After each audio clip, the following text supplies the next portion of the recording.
How not to get down too much from failing. When you fail, it's often a very down, but it's emotion. It's you feel miserable, you feel negative, you feel depressed, and so on. So, how not to feel down? Well, it helps if you have so-called game aspect of life. So, like if you played a lot with puzzles or some kind of clue games, you know that there will be a lot of trial and errors, especially like if you take out those puzzles with 1,000 pieces or 5,000 pieces. You have a lot of this time where you have to try and see and check and so on. And it's the same thing with failures. There will be a lot of failures and there will be a lot of tryouts and there will be a lot of failed attempts. But also there will be some smaller attempts to get the pictures. But in real life, these small attempts will be not so clear. While in the puzzle, you will have the puzzles put together. In real life, they won't be. But still, the same method applies. You should try to look at your life in a gamification style, so to speak. That's why the power of 10 is so powerful. 10 repetitions, check what you've done, and then 10 repetitions again. Puzzle style. You take all the failures as pieces of the puzzle and you don't know yet how these insights from the failures will stick together, how they will connect, but you have this foresight, you have this vision that they will connect together once you have the right aspects of the insight. It's just a philosophy thing. Or you just, like the Stoic said, don't torture yourself, don't suffer in your mind more than you are in reality. Don't torture yourself. Look at it as a new repetition, new insight, and then you have to repeat and repeat again because you have to do the repetitions. So depends what kind of person you are. Some people are actually enjoying failing. Most of us who are dreading failing and hate it, you have to put up kind of a gamification game style of version of failing, putting into the aspects, putting into the vision that you are, of course, failing. It's a failed attempt, but you're trying to see the insight that you will put together in the puzzle. And once you have the right pieces of puzzle, once you put all the puzzle pieces on the right side, they will somehow be connected together. And usually they are. Of course, some puzzle pieces are not necessary, but you will perhaps use them later in life, or some puzzles that are completely necessary.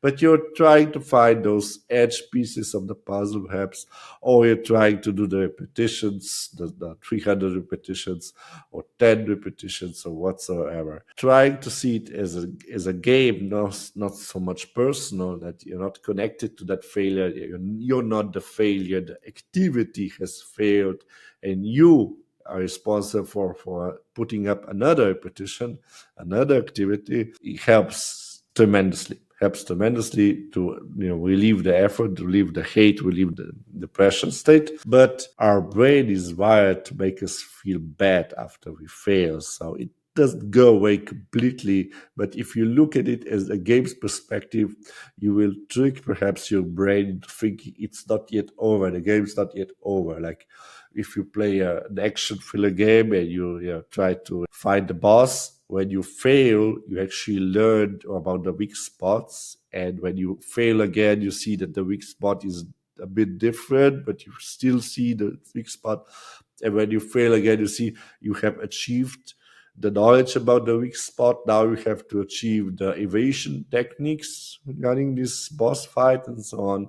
So depends what you want in life, depends what gets you up. So if you're into reading, think of it about like reading a really dull page, but you're getting to the main character, the main plot story, and where it will reveal how everything connects.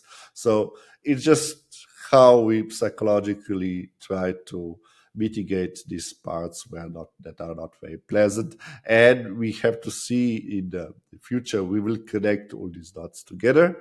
And then later we will be successful. So we're not thinking about the now, the failure of now, and we're not identifying it as failure as us. We are not failures, but just the activity has failed for this instance, for this moment now, but it will be successful. We will be successful in the later time. That's most what you can do.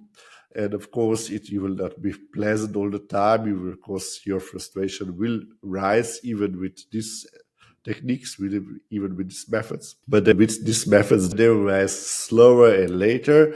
And once they do rise a critical level, critical threshold, you should also try to take time for yourself, just walk, give a walk, or try to do some meditation or talk with your friends, even if they're not in the entrepreneurs. So just talk rubbish about previous experience, just to alleviate the tension, and then just next day just try to move forward again. The best advice I can give you is, and it's probably the best advice out there, because like I said, our brains are not wired to not feel bad. Our brains are wired because they try to protect us from the tiger, from the danger in the wilderness, which we're not no longer living in.